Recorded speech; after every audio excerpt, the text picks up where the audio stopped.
Hey guys, you're seeing me again today. I don't know if I'll be making another video after this. I mean, I just keep making them, but I have a really hard scheduling of times and it gets so late. Like, I have to use my studio light again to actually look good, so I'm trying.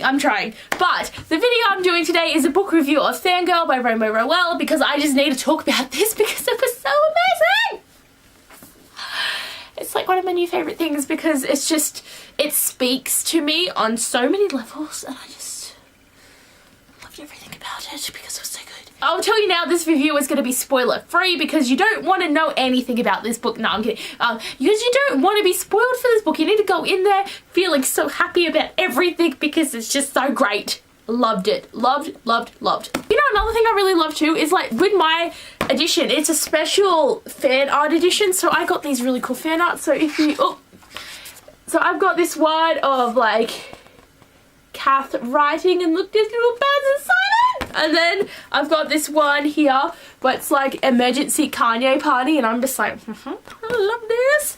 And it's just got like little pictures everywhere and just, I love it. This book is about a girl named Kath and she writes fan fiction and it's pretty much her whole life. Like, it's just, every day she's writing chapters upon chapters of like 10,000 words all the time. Like, after she read the Simon Snow series as a child, she really fell in love with it, but she's always pictured the main characters Simon and Baz being in love, and that's what her fan fiction is. So it is their romance even though it doesn't actually exist, but she has a really big fan base as well and it's really exciting. But the thing about Kath is even though she writes these extraordinary scenes of like love and passion and friendship, is that she's a real introvert. And her twin sister Ren, so I really love this because it's like Kath's first name is actually Katha and then her twin sister's name's Ren, so Catherine. Oh my god, like I loved that because their mum like didn't know she was having twins, so she just was like, I'm gonna split up the name I picked for them. But anyway, with this, Ren, her twin sister, is much more outgoing and really like, you know, all about partying. She does care about the Simon Snow series that her sister is writing, but she's more outgoing and more fun and having parties and doing all that stuff and all about boys. So when Kath and Ren go off to college, Ren doesn't really want to have anything to do with Kath in the sense that they live in the same room or they do things together, and it really affects Kath. She goes through a lot of new experiences like making new friends, finding her first love, having experiences with her teachers and having to go through things that she feels so uncomfortable about because she gets so anxious. And it's just like, it just is relatable, like having that, you know, new experiences. Like for me, because I used to live in Newcastle, I moved to Jindabyne only 3 years ago and I had to, you know, start a new school, meet new people and make new friends, and I've actually been to 4 schools in my whole life, so I had to start, you know, from scratch through 4 times, and it is really daunting and scary trying to make friends, and I understand where Kath is coming from. And also fan fiction, I write fan fiction too. I actually wrote a fan fiction for Downton Abbey, but I'm still trying to write it. I'm so far behind, but I love fan fiction. Like, I think it's one of the best things ever to have, like, you know, to really change the story and write it how you'd like to, you know, like have things happen how you want them to, and it's just, it's one of the best things. Played to her so much. But we'll get on to the characters. With Kath, I thought she was so adorably cute and just how she always was so like obsessed with her fanfic writing. Like, I just thought it was great. Like, it's a good passion to have. It's better than going out drinking or having drugs or smoking or getting so hangover that you gotta get your stomach pumped. Like, you know, she has a good thing going and it's great, but it is a bit sad though that she's so scared of new situations that she doesn't want to try and make new friends. Like, it took her a whole month to even go down to the cafeteria because she was scared people were going to be looking at her. And that is like, just these fears are so like, because when you're only by yourself in your mind, you overthink and these things start taking over and you just like make things out of nothing, and it's a real bad thing with anxiety, like having those issues in like real life.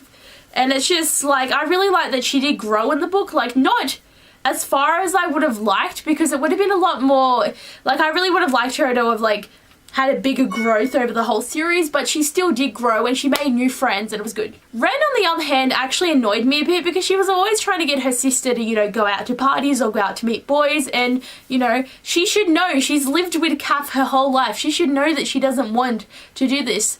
And it was like, she was just, and then like they kept having big falling outs, and it was really sad because it's like your twin sister's meant to be your built-in best friend, and yeah, it's pretty sad, but it was still good relationship, having like the different twins, having like one, the good one and the bad one. Like, I really enjoyed that. I also gotta say, I really loved Regan. She was like a badass. Like, I would not have thought she would have been like a good friend for Kath. And at the beginning, you know, like with Kath having to have a roommate, with this person who was always bringing in boys, always going out, it was really daunting for her, but their friendship was actually really good. Like, it was really opposites attract with their friendship, and I loved them. They're like, just everything about them was good. Really good. And I also really loved Levy. He was just such a perfect guy, and he was just sprouting happiness wherever he went. Like, no matter who he met, he was smiling at them, always being nice to people, helping people out. And he was really good with Kath because he didn't try and push her or anything, like with like their relationship as it grew over the book. And I really enjoyed that too, because it's like so many guys are always just trying to push girls to do like have sex or to kiss or to really just get into a relationship, but he never pushed her. And I really just, good goals for guys, seriously, it's just good goals. But I just really loved this book so much, and just having like different things like Kath being in a writing class and just having all these relatable ideas of writing fiction stories or writing just story prompts, story stuff. Like, it just is like my heart book. I loved it so much. I recommend this book to everyone, even though probably everyone and their mother has read this book. I recommend the crap out of it because it's so good, and I'm really excited to read Carry On because I want to read Kath's fan fiction because I know it's going to be amazing. But anyway guys, thanks for watching my book review of Fangirl. I hope you enjoyed, and I'll see you soon. Bye!